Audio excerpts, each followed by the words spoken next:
Elyakim, who is an MA student of Ottoman Jewish history at the Department of Middle East Languages and Cultures at the University of Washington.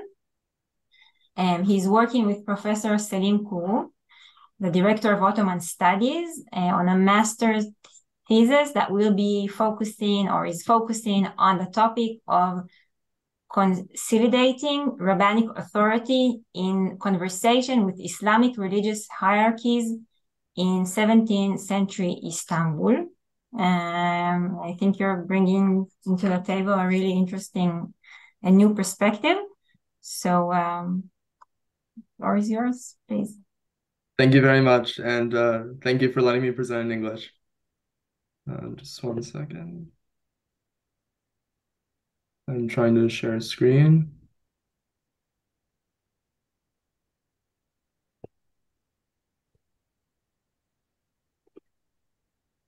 Can everyone see? Yes. So what I want to share with you today is a draft that I'm preparing. It's a very general overview on transformations that I choose to focus on during the 17th century in the world of Ottoman Jewry. But we're going to zoom in a few times on specific case studies using She'elot u'Teshuvot. The 17th century was a time of intense community formation for Jews in the Ottoman Empire, especially formative in major cities of Istanbul and Salonika. This was a time immediately after a period in which Sephardic intellectuals labored to transpose the skeleton of religious autonomy that they had enjoyed centuries ago in Al-Andalus, Muslim Spain. In the 17th century, the Greek Jewish population as well, who had resided in many Ottoman cities even before Ottoman rule, quickly became outnumbered by the Iberian refugees from the Spanish and Portuguese expulsions, and as a result, the boundaries of these communities became looser and intermingled, giving way to the mixing of minhagim, or religious customs. Throughout these challenges, the rabbinic elite played a vital role in ideology shaping, and they did not shy from innovations and commentary regarding community and cultural expectations. In fact, Ottoman rabbis actively resisted or supported several transformations that we can trace through early modernity. The rulings and opinions of these rabbis, and a deeper analysis of these, is really overlooked by contemporary scholarship in the Ottoman history field. These can be found in the She'elot u'Teshuvot, which are one of the best tools of Ottoman Jewish history through which to access daily life and the relationship between Jewish communities and their rabbis. Covering a style of a range of aspects of Jewish life, from conversion to marriage and divorce to financial disputes, large amounts of the corpus of Shut, She'elot u'Teshuvot, available to us has yet to be studied. My paper uses Shut to shed light on the world of the rabbis and their conceptions of the Jewish community through a religious worldview, arguing that they, as leaders of Jewish communities in their own right, took an active role in attempting to shape the fate of their communities throughout the Ottoman 17th century. Ultimately, this conception of rabbinic agency adds to the scholarly body concerning Jewish communal boundaries, movement, and religious spaces in the Ottoman Empire. It fills a gap in scholarship that tends to focus on the Ottoman rabbis as a class whose power and authority are taken for granted during the early modern period until the 17th century, and after this time period is typically perceived by scholars as diminishing in an inevitable way amid new challenges affecting Ottoman Jewry. To better understand the transformations of the 17th century, I propose going back a little to the writings of the Maharashtra, Morenu Rabbeinu Shmuel de Medina of Salonika. Although he lived in the 16th century, his style of writing and the She'elot u'Teshuvot offer a segue into the transformations that primarily occurred in the 17th century. In some instances, the poskim, rabbis were authorized to issue Jewish legal rulings, were interested in going beyond a simple answer and imprinting their own stance on cultural behavior. For example, de Medina once condemned the behavior of a group of praying men beyond answering the simple question. In this tshuva, a congregation is unsure whether their morning prayers counted, so to speak, as some members of the congregation said them twice. This problem in Jewish law relates to the prohibition of uttering a blessing in vain. In this case, by affirmatively responding to two of the same blessings twice, the responsum presents a concern over whether the blessing was effectively said a second time unnecessarily. The question reads, She'ela ata mikarov, נתעוררו אנשים ומתחברים ומתקבלים בתפילת השחר, 10 או יותר פחות, ואומר אחד מהם ברכות של שחר, וכולם עונים אמן, ואחר כך מברך השני, ועונים כולם אמן, וכן כולם יש לספק, ישפיר עבדי אליו. In this tshuva, the Medina answers that the practice of the congregation was not acceptable. His ultimate ruling carries pretty harsh words for the erring participants in the prayer. Uminhag borut v'hollut, da'asur la'asot ken ladat haposkim, hamufakim asher al piem anu chaim. Indeed, the synagogue was arguably the center of much ignorance and debauchery, as the Medina says, according to the protestations of many rabbis in the Shelot Utshuvot, and recorded beyond in aspects of the synagogue more accessible to lay members, such as music. For example, Jewish liturgical music written according to Ottoman tunes had become intensely popular in the Ottoman synagogue of the 16th century, as early as the lifetimes of Rabbi Menachem Dilanzano, who lived from 1550 to 1626, and especially Rabbi Yisrael Najara, who lived from 1555 to 1625. Najara went so far as to profess that even melodies that he envisioned that led to debauchery or hitwalut could be reconnected to the spiritual, godly realm through Jewish poetics, essentially attaching Jewish lyrics to Turkish music. Najara's innovative Jewish liturgy signifies one of the first entry points for ignorance and debauchery into the synagogue, a cultural transformation that conflicted rabbis and urged them to take action in resisting or supporting these innovations.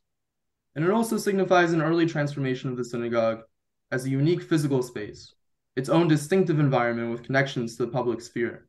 In the case of music, it was a broader, non-Jewish Ottoman sphere of life.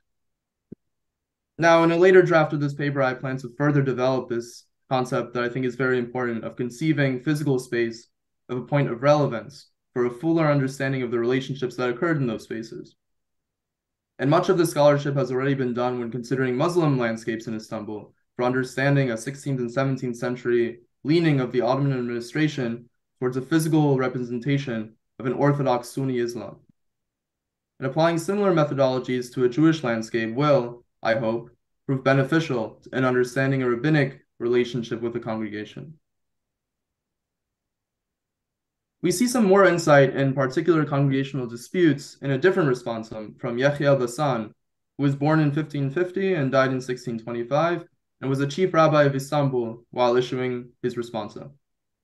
Congregational disputes also reveal to us communal anxieties regarding conversions and the suspicion of crypto-converts acting within the Jewish community for allegedly malicious reasons. Similarly to our previous example, Bassan takes an approach that goes beyond the simple answer to emphasize the need for a course correction to a cultural issue. Here we see his answer concerning an accusation against a member of a congregational committee. The original question reads, Hakore lechavaro betoch kahal v'dat meshumad she'amir dato v'gam hacholek al ravo b'fanav madinam. Someone who calls out to his partner in the congregational committee, the kahal v'adah, saying that he is a convert, that he changed his religion, and he also disagrees with his rabbi in front of him. What is their judgment? The question, what is their judgment, contains three components, really. The first din concerns that of the accuser. If his words are false and he merely seeks to destroy the reputation of the accused. The second din concerns the validity of the accuser's claims. Is the accused truly a convert? If so, what is his judgment? The third component of the question concerns the final detail, disagreeing or arguing with the rabbi in the rabbi's presence. Concerning the dilemma over the degree to which the convert has truly changed his religion, Bassan, the issuer of the response, focuses on the intention of the accused. Bassan discusses the decree of excommunication issued by Rabbi Gershom ben Yehuda, the 11th century French Talmudist, against any convert discovered within the community, and the permission to grant them excommunication. Bassan, who references that code of law, writes that we first need to investigate whether he accidentally made an error and was not knowledgeable about the decree of excommunication of Rabbeinu Gershom. This matter of intention aligns with the viewpoint of the rabbis that, as Bassan also writes, one could sink into the waters of coerced conversion. Perhaps surprisingly, the decree of excommunication against converts, implemented by Rabbeinu Gershom, was not implemented in every instance involving a convert operating within the Jewish community. For instance, we have other sources, including one that I found regarding the Jewish community of Edirne in the 17th century, issued by Rabbi Yosef Kasabi, who died around 1696 or 1698. He ruled that a certain man who converted from Judaism to Islam was permitted to sell kosher wine to the Jewish community, as long as only his Jewish wife had access to the wine cellar and carried out the exchange without her husband's presence. Still, nevertheless, conversion was by and large perceived as one of the gravest threats to Jewish solidarity in the Ottoman Empire. To the rabbis, conversion, a prominent phenomenon in the early modern period, effectively meant rejecting one's Jewish identity and family in favor of an elevated social status in the broader Ottoman milieu. With the advent of Shabbatianism in the mid-17th century, conversion from Judaism to Islam rose greatly in numbers as rabbis debated with each other and their congregations concerning the validity of Shabbatai Tzvi's messianic claims. Tzvi was an erratic, albeit charismatic, figure whose untraditional practices and beliefs captivated the Jewish lay world in the mid-17th century. And this excitement reached a culmination at which an incomparably large number of lay Jews believed in Tzvi as the Messiah, who would overthrow the Ottoman Sultan and establish a resurrected Jewish kingdom. And when Tzvi was ordered by Mehmed IV in 1666 to either convert to Islam or face death, his conversion gave rise to a wave of converts from Judaism to Islam who intended to follow their leader, who they believed to still be the Jewish Messiah, and this led to the creation of the Dunme, or crypto-Jews. And the birth of this new demographic of converts would pose an even graver threat to Ottoman rabbis. And the She'elot or Tshuvot collected in my paper do not mention Tzvi, and were largely written before the peak of Shabbatai Tzvi's movement, but they nevertheless feature a pattern in which rabbis attempted to elevate their own power through their writings and decrees, as evidenced by the remainder of Basan's ruling, as I will show here. And Basan concludes his teshuvah by emphasizing the ramifications of disagreeing with one's rabbi, as the man in the question did after accusing someone of having converted. Emor me'ata benidon didan she'im cholek al ravo she'kova midrash la'atzmo harei hu becholek al Shekhina ve'im eno ela cholek imo shesoter devarav befanav ve'im oseh meriva gam zeh ke'ilu oseh im Shekhina b'chol zeh beravo mufhak she'rov chokhmato mimenu. Basan's response, written in Istanbul during the 17th century, was issued during a time prior to the conception of a formalized system of Ottoman communities. This meant that the Jewish community, together with its rabbinic leadership, only possessed authority as long as its members in the Ottoman state continued to tolerate its existence. If a Sephardic Jew were to disagree with the decision authored by the Sephardic Jewish court rabbis, he or she was free to circumvent the Jewish court system by simply bringing the case to a local Ottoman Muslim court.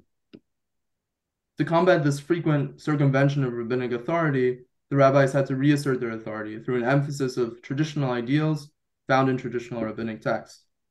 So in this response, Basan brings a teaching from Talmud Masechet Sanhedrin that states that to disagree with the rabbi is to disagree with Shekhina. This emphasis, the spiritual elevation of the rabbis by rabbis themselves, runs concurrent to the ideology maybe of rabbis of Tzfat in the 16th and 17th centuries, who, among Yitzchak Luria, Yosef Karo, and Chaim Vital, amassed cult followings and legendary tales regarding their spiritual perfection. Basan's assertion in helping to legally codify a non-legalized pious teaching served as an attempt to impose order on Jewish congregations, and in the process strengthened the role given to the rabbis of commanding and guiding the community. Another rabbinic method of consolidating authority on Jewish life through a religious worldview was the appointment of a marbitz Torah, one who literally spreads Torah, an initiative that was often supported by lay congregants. In effect, the role of the marbitz Torah was to operate as a resident rabbinic legal decisor, paid for by synagogue fundraising, circumventing the tedious necessity of writing to a rabbi outside of the community for legal advice. In the Teshuvah answered by Rabbi Yehoshua ben Venishti, who died around 1665, another significant 17th century rabbi of Istanbul, the congregants of one community disagree on the proposed function of their newly elected Marbitz Torah. And I have it here. The people of a certain city who received upon them a Talmid Chacham, a Marbitz Torah among them, and they wrote for themselves stipulations, and this was its language. In the gathering of the heads of the people together with the holy congregation that is present, of which there is no doubt whether there is a will among us to seek God, we have all come together to establish the fallen shelter of the Torah. As the days of old, and as the early years, and the desire of God will succeed in our hands. The document authored by the congregation proceeds to discuss the election of the Marbitz Torah, whose role is to show us the straight path before a man along the Torah and holy service, and who will judge the people at every time with complete truth and justice. However, according to the Teshuvah, now there arose a few individuals, and they say that they do not want to receive the rabbi's decree, but rather they want him to give them a legal verdict, a psak din, on a case-by-case basis, in order for them to show the verdict to other rabbis to see if they agree with him, and only then will they receive upon them the verdict. So these few individuals who prefer to obtain the opinions of multiple scholars are arguing, I say they are arguing for a decentralized halachic process.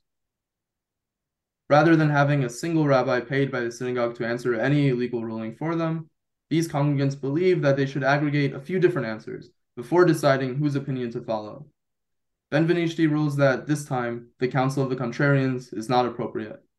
According to Ben Venishti, the preferred outcome is that one Marbitz Torah is appointed by the synagogue will be paid by the whole congregation over the course of at least 10 years. If the relevant persons are unable to follow the verdict in its entirety, then a compromise may be ruled. Ben Venishti states that this is the straight path according to the Torah. The appointments of rabbis were often contentious in the Sephardic Jewish world, and rabbis such as Ben Venishti, who had power in the Jewish world as a very respected individual in Istanbul, clearly felt that having a centralized system that attached a resident rabbi to each congregation would strengthen the decisions of rabbis and thereby serve to unite the community under a common religious legal process.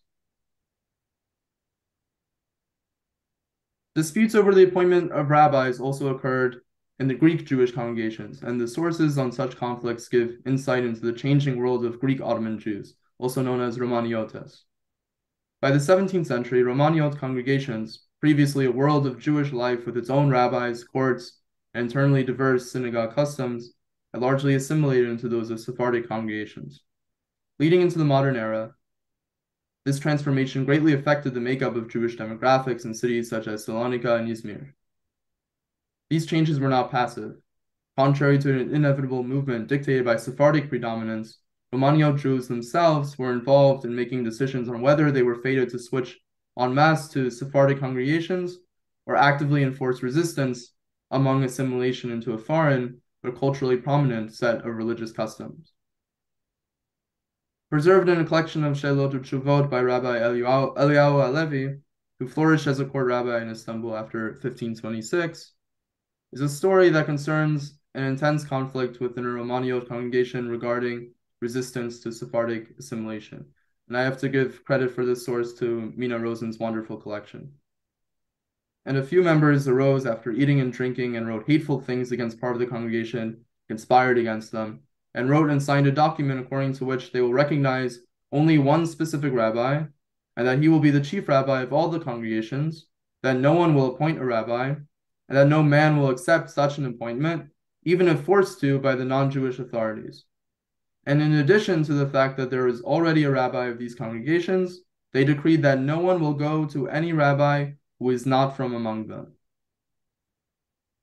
Halevi notably does not give an opinion in his response on either way, whether this splinter group is in the right or wrong, but only rules that the group should, if possible, remove their proposed ban of excommunication on disagreeing with the splinter group, as one cannot take an oath upon another oath.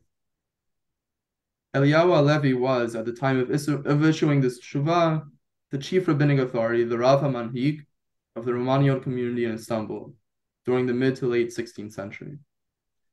Halevi, whose preserved shoots are replete with such issues on Romaniot internal affairs, as well as legal and financial disputes between Romaniot and Sephardic Jews, was faced with the difficult task of consolidating his community during a peak of Sephardic community building in Istanbul. Nevertheless, in the face of Sephardic predominance and instances of Romaniot Jews preferring Sephardi culture and liturgy, this responsion provides a unique perspective of Romaniot lay Jews offering resistance against assimilation into Sephardic communities. It informs the multi-layered and interconnected Ottoman Jewish worldview that emerged in the early modern period, in no small part informed by a religion-based worldview, and which had serious ramifications for the Romaniot community after Alevi's time in the 17th century. While the 17th century featured unique challenges through which the rabbis were able to assert authority, they continued to innovate new ways to shape their communities even past this time period. Throughout the 18th century, Sephardic Jews largely spoke only Judeo-Spanish as a vernacular language, reserving Hebrew as the intellectual language of religious texts and liturgy. This too was a phenomenon that began to be challenged as early as the 18th century. In his introduction to the first volume of Me'am Loez, a widely distributed series of biblical commentaries that began publishing in 1730, it was written in Ladino. Rabbi Yaakov Chuli wrote that the world has changed and declined and degenerated to such a degree that very few people are able to even read a biblical verse correctly. And every day, the scriptures are studied less and less, and the halakha, the law of the people of Israel, and the precepts of Judaism are forgotten. The innovative decision to make Jewish learning more accessible to non-rabbinic, non-intellectual lay people through the vernacular language of Me'am Loez arguably represented a major shift in the relationship between lay people and the rabbinic elite, and may have partly led to the diminishing of the rabbinic class in the Ottoman Empire as the protectors and interpreters of Jewish law through the Hebrew language. Thank you.